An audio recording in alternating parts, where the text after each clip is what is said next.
Bé, anem a parlar de les paraules compte, compte, amb MP, i compte amb M. Aquestes paraules tenen una pronúncia bastant similar i a l'hora d'utilitzar-les solen causar confusions i a l'hora d'escriure's són diferenciables. Bé, doncs compte és contar una rondalla, contar una narració, val? Amb N.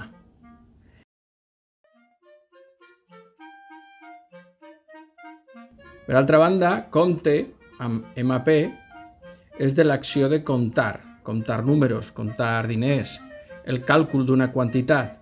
Per exemple, cambrer porta'm el compte o el compte corrent. Per altra banda, compte, amb M, ha de veure amb un títol nobiliari. Per exemple, el comte de Montecrist, val? O el comte Arnau.